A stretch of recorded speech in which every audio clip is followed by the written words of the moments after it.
afternoon, everybody. I brought a very special guest with me today, as you can see, Secretary McMahon. So I will begin my remarks. She's going to speak, and then we'll take some questions. She'll take questions, and I'll take questions from you as well.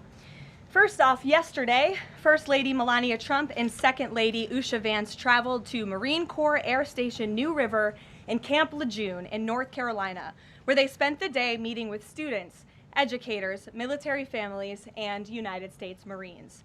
Both the First Lady and Second Lady were grateful for the warm welcome and remain deeply committed to supporting military families and the communities that serve our great nation.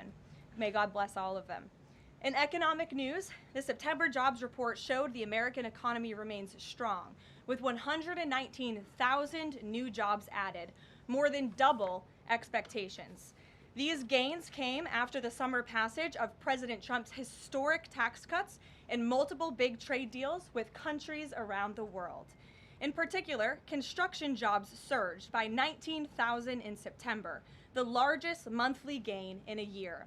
Nearly all of this solid monthly job growth came from the private sector and went to Americans rather than foreign-born workers, the opposite of what we saw under the previous administration. Inflation also remains under control, and wages are up by 3.8% over the year for American workers because of President Trump's pro-growth policies. In fact, real wages are on pace to increase roughly $1,200 for the average worker this year under President Trump. This is a complete reversal of the failed Biden era, when we saw inflation skyrocket to 9%. Causing private sector workers to see their wages decline by approximately $3,000. We know that Americans are still hurting from the 4-decade high inflation caused by Joe Biden and the Democrats, but President Trump is making significant progress to fix this, and he will not stop working until he solves it. As the president recently stated, he is never satisfied. For example, President Trump's policies are working to make Americans' Thanksgiving more affordable this year, from their commute to the dinner table. Nearly 100 million Americans are expected to drive next week to spend time with loved ones for the holiday.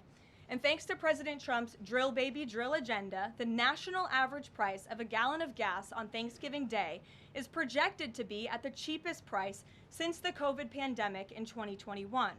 President Trump is bringing down gas prices and providing significant savings to American families at the pump. And again, we expect those prices to continue to decline. According to the American Farm Bureau Federation's annual survey, cooking Thanksgiving dinner will also cost less this year than it did last year and is down about 5% overall.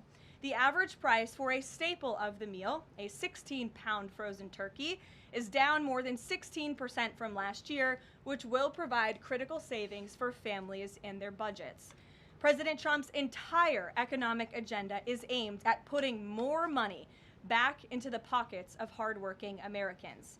That's why he signed the largest middle tax cuts in history into law, from no tax on overtime, no tax on tips, to no tax on Social Security. And according to a new study from Piper Sandler, which is out this week, tax filers can expect an extra $1,000 bump to their tax refund next year, and what could be a record-breaking tax refund season. So there is more good news to come. We know these refunds will make a huge difference for Americans to help pay down their bills and use towards life's expenses. In other news this week, President Trump took a significant step toward delivering on a core campaign promise to finally close the Department of Education. To shrink the bloated federal bureaucracy, the Department of Education just entered into new interagency agreements with 4 agencies: the Departments of Labor, Interior, Health and Human Services, and State. These agencies will now ensure the delivery of legally required programs while also refocusing them to better serve students.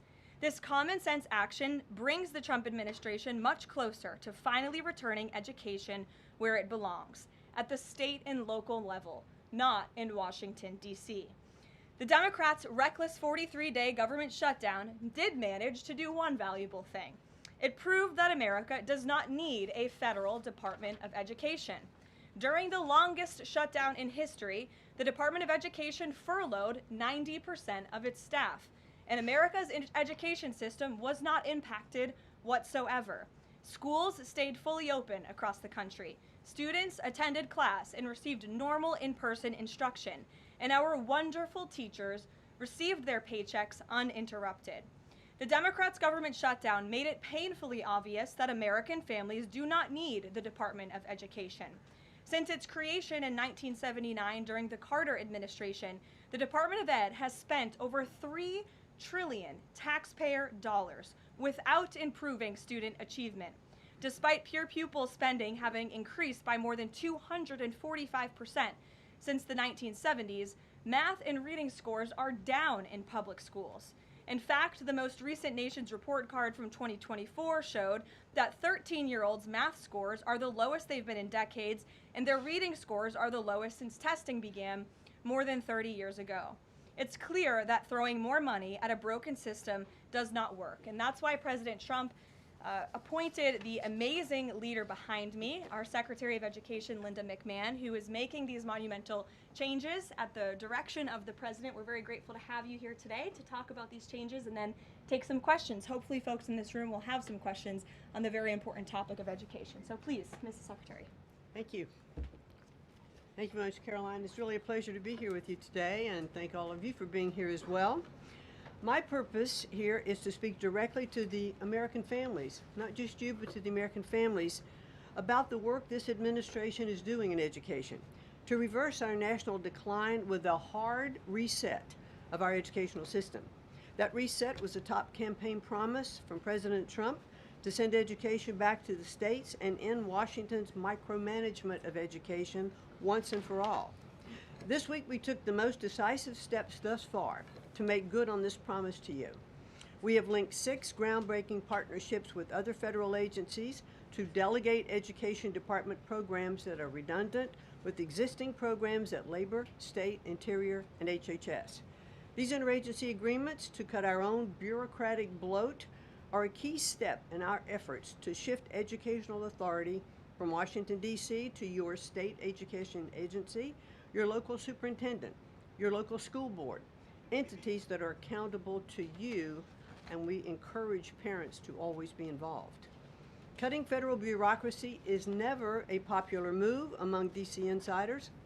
A chorus of anti-Trump voices have come out of the woodwork to complain that we are defunding education, harming students, or acting without a plan. This could not be further from the truth. The majority of Americans across the country handed to President Trump the popular vote precisely because they have seen the brokenness of a top-down education system run by the federal government. They're painfully aware that only 3 out of 10 students can read proficiently at their grade level. They know that college students are collectively $1.7 trillion in debt, and less than half of college graduates get a job that actually uses the degree which they studied so hard to get. They see more teachers than ever before leaving the profession due to burnout, over-regulation, and lack of autonomy in the classroom. Anti-Trump voices are stirring up fear that returning education to the states is a draconian action. When Americans hear that we are shutting down the department, but given no other details, 51% oppose it. But when those same Americans are informed of our plans to preserve important elements of our work in other federal agencies and to maintain the K-12 funding that is distributed to the states, that number flips to an even greater majority at 56%. They support returning education to the states and breaking up the bureaucracy. That's because the Department of Education is a pass-through entity. It doesn't educate a single student. The money it sends to states for education can be sent directly without waste. The Democrats' government shutdown proved that without a doubt, and I'll reiterate what you said, that the Department of Education was not necessary during the shutdown. Now, this is what I've seen already on my 50-state tour that I've embarked on. Educators are innovating in their schools. States are customizing their budgets and standards, and post-secondary institutions are planning for the economy of the future. But we're not leading them. They are informing us. That's why our final mission as a department is to fully empower states to carry the torch of our educational renaissance. Education is local. It should be overseen locally by those who best know local needs. We're not ending federal support for education. We are ending federal micromanagement and paving the way for education renewal through state reforms like school choice, the science of reading, and restoring the right priorities in higher education. President Trump promised to send education back to the states, and we're keeping that promise.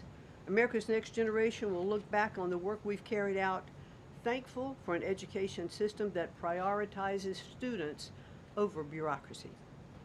Thank you. Well, thank you very much, Madam Secretary, and we'll take some questions for the Secretary if you have them. Elizabeth, why don't you start? Thank you for joining us. You announced the partnership to move some functions of the Education Department to other agencies. Are you talking to members of Congress about codifying this so that it lasts beyond the administration?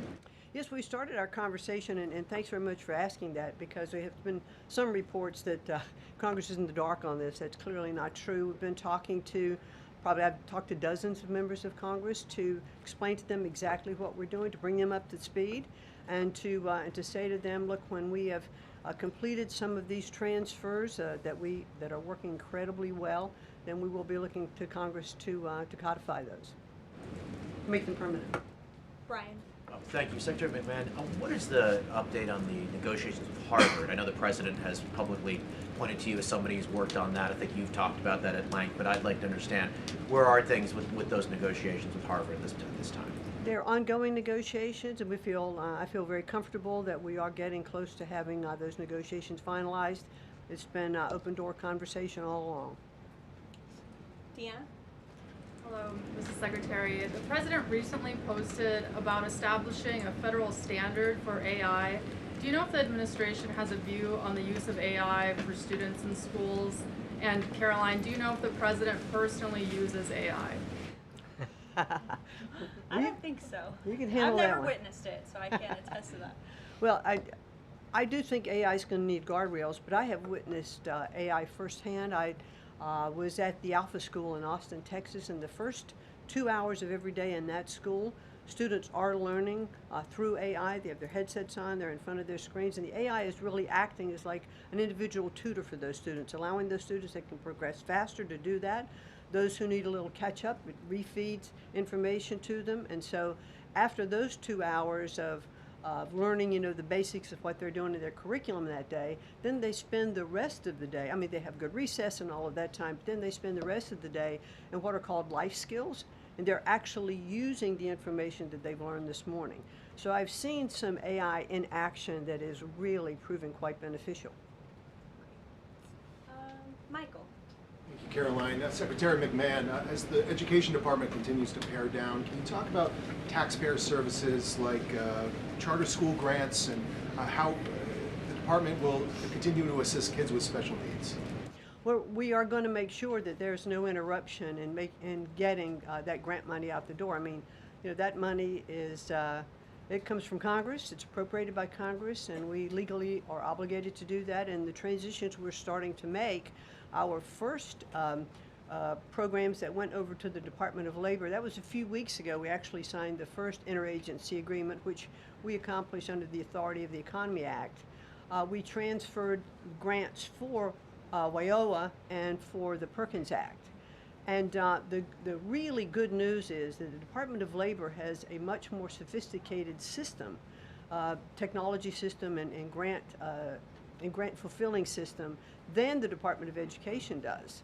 As a matter of fact, our executive manager that went over with that group over to Labor said he would compare what the labor system is to education's like held together by bubble gum that is not connected to any other part. So we were able to get those grants out the door more smoothly, and states have actually better access for those systems than they do at the Department of Education. So that's a real bonus. Take a couple more. Carrie, go ahead. As far as the diversity, equity, and inclusion new regulations that came out from the administrations, a lot of schools, whether high school or even higher education is concerned, some of them are defying these new administration policies, even apparently according to a new report. I'm sorry, I can't hear you, Rick. As far as there's been a new report from the administration saying that half of medical schools are defying the administration when it comes to DEI policies. What type of action will the administration take for these schools that are defying the new DEI policies? Well, certainly the president has been very clear, and the Department of Education has taken measures to make sure that as schools are developing, their policies, or if they have open DEI offices, they're closed, or DEI regulations and rules are stripped, from their programs, and so that will continue. Great. We'll take one more. Go ahead. Thank you, Caroline. Secretary McMahon, my question is, since you said 3 out of 10 students are literate with regard to their reading capacity, would now the states help to improve those numbers since you have gone back to the states? Well, what we are finding that the states that are making great progress, it's through their own innovation. It's not coming from the Department of Education. I think the Department of Education is really misunderstood about what our function is. We don't teach one student. We have nothing to do with the curriculum that are in any states. We are a pass-through pathway from money that's appropriated by Congress to get to the states.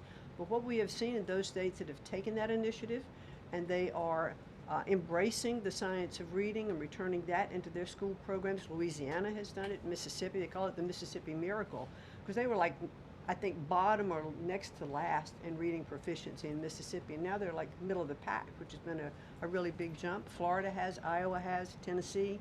So, but these are innovations that are done at the state level. This is not anything we're dictating, and that's why I'm saying returning education to the states where they really are already leading in their education endeavors, and 90% of their budget they provide. The federal government only provides 8 to 10% of the budget for education, so let's make sure that that grant money that's coming from the federal government is getting in their hands as efficiently as possible and getting to students. We don't want teachers having to spend their time and money in regulatory compliance. There was one superintendent chief who said to me that they had done some calculation in their state, and that for every dollar that went into the classroom in a grant, 47 cents was spent in regulatory compliance. So let's get the money into the hands of our students and our teachers. Let's raise the level of education. The other thing I'll do, and I'll quickly wrap up for you, is this 50-state tour that I have embarked on. We've done about 14 states. We've shut down a little bit during the shutdown. But what I am doing is visiting different kinds of schools, grammar schools, middle schools, high schools, micro schools, private schools, charter schools, the whole gambit. And in the end, my goal will be, as we step away and fully deliver education back to the states, is to provide them with a best practices toolkit of all of the things that I have seen around the country to say, hey, this is working. Check with these superintendents, check with these governors. And you know what I found a little bit is governors are a little competitive, so it's kind of nice to give some of these best practices out there. It'll work because it's already working. If we leave it with the people who are closest to the students, the president believes, as do I, the best education is that's closest to the child, and parents' involvement is critical to the success. Awesome. Thank you so Thank much. you, Linda. It's a Thank you pleasure. so much. Thank I you. appreciate your coming All right. today. Thanks for your great work. Whoops. And Thank she's you all very much. a busy lady, so we'll let her Come get on. back to work. All right. Thank you again. Well, let's get to it. You guys were so calm with her. I wish you were that calm with me. We'll kick off with our new media suite as always. Javier, why don't you start us off and then we'll get to the rest of the room. Go ahead. Thank you very much. My name is Javier Negre. I'm from Spain. I'm the owner of the biggest media platform in Hispanic politics, with brands like La Derecha Diario, Ida TV, or UH and Plus, or Vicegrad in Spanish. And I'm happy to be here. Thanks for supporting the new media, also in the Hispanic community. We try to fight against media like Telemundo, Univision, CNN, or NBC News that are spreading fake news and attacking the ICE operations. We will premiere this Sunday the Real America's Voice, the Rainy Show, the first Hispanic show against communism and woke culture that is promoted by people like George Soros to bring communism all over the world, like happened in New York. I have two questions for you, if you don't mind. In Mexico, the young people is protesting against President Sheinbaum. They think she's doing nothing against the cartels. Sheinbaum used the police to attack them, young people, kids, girls, and she's attacking journalists like me. in a country where 150 journalists have been killed in the past years. The USA legacy media is attacking President Trump for his comments about the fake news media, while they are not publishing anything about the murders of journalists in Mexico. Why do you think they stay silent about the murders of journalists in Mexico and the attacks to businessmen like Ricardo Salinas? And my second question is, Trump said he has a plan for the narco state of Venezuela. Does he have a plan for Mexico where, according to Stephen Miller, the cartels are controlling governments and territories? Sure. Well, thank you, Javier, for the question, and thank you again for being here. We're proud to have new media voices in the briefing room. As for President Sheinbaum and the president's relationship with Mexico, I will tell you that we have seen historic strides from President Sheinbaum and her administration in Mexico when it comes to cracking down on the cartels. They have been incredibly cooperative with the president's efforts at our southern border to crack down on illegal immigration and also the illegal trafficking of drugs at the southern border.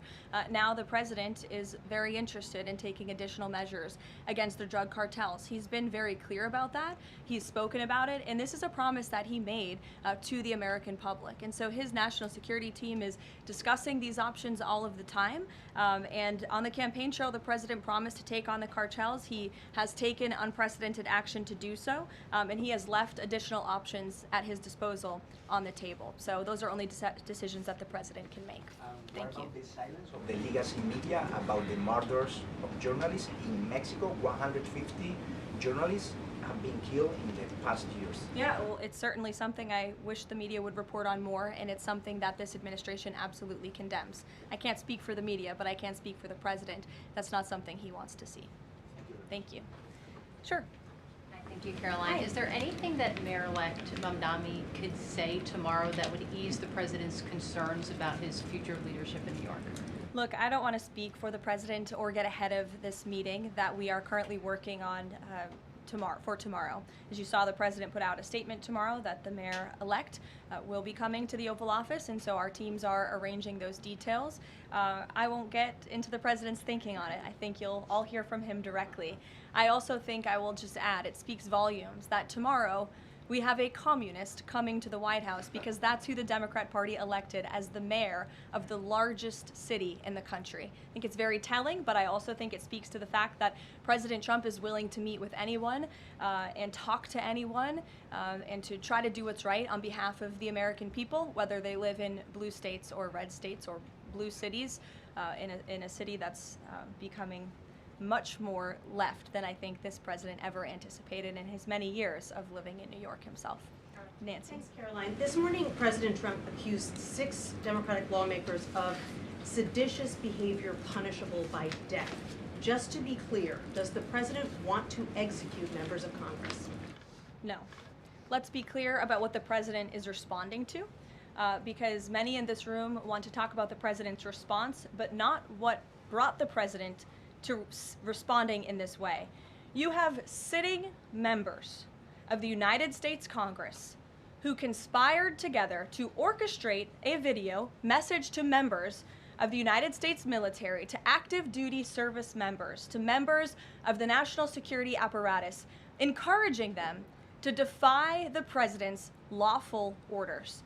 The sanctity of our military rests on the chain of command. And if that chain of command is broken, it can lead to people getting killed. It can lead to chaos. And that's what these members of Congress who swore an oath to abide by the Constitution are essentially encouraging. We have 1.3 active duty service members in this country. And if they hear this radical message from sitting members of Congress, that could inspire chaos and it could incite violence and it certainly could disrupt the chain of command. These 3 members of Congress, I will also add, knew exactly what they were doing. You look at Alyssa Slotkin. She's a former member of the CIA. Mark Kelly was a captain in the U.S. Navy. Maggie Goodlander was a naval officer, and notably, she is also the wife of Joe Biden's national security former advisor, Jake Sullivan. And so these members knew what they were doing. They were leading into their credentials as former members of our military, as veterans, as former members of the national security apparatus to signal to people serving under this commander-in-chief, Donald Trump, that you can defy him and you can betray your oath of office. That is a very, very dangerous message, and it perhaps is punishable by law. I'm not a lawyer. I'll leave that to the Department of Justice and the Department of War to decide. But the president has Chris, go frequently, ahead. but Caroline, can I just follow up? The president and the vice president, for that matter, have accused the other side of encouraging political violence. Isn't that exactly what the president is doing when he says that members of Congress should be killed? Why aren't you talking about what these members of Congress are doing to encourage and incite violence? They are literally saying to 1.3 million active duty service members not to defy the chain of command, not to follow lawful orders. Every single You can refuse an illegal order, which but is they in the are uniform but code they're of military suggesting, Nancy, that the president has given illegal orders, which he has not. Every single order that is given to this United States military by this commander-in-chief and through this chain of command, through the Secretary of War, is lawful. And the courts have proven that. This administration has an unparalleled record at the Supreme Court because we are following the laws. We don't defy court orders. We do things by the books. And to suggest and encourage that active duty service members defy the chain of command is a very dangerous thing for sitting members of Congress to do. And they should be held accountable, and that's what the president wants to see. Phil. Thank you. Ambassador Mike Huckabee had a meeting with Jonathan Pollard, a former U.S. citizen who was convicted and spent 3 decades in jail for selling state secrets to Israel.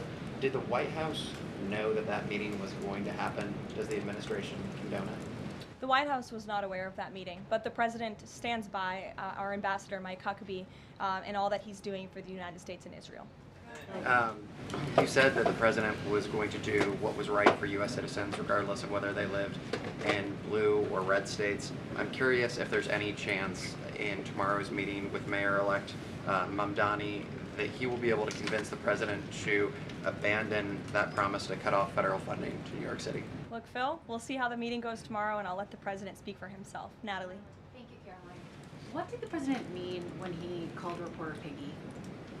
Look, the president is very frank and honest with everyone in this room. You've all seen it yourself.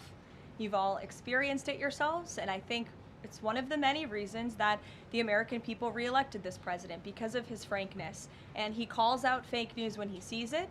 He gets frustrated with reporters when you lie about him, when you spread fake news about him and his administration. But he also is the most transparent president in history, and he gives all of you in this room, as you all know, unprecedented access.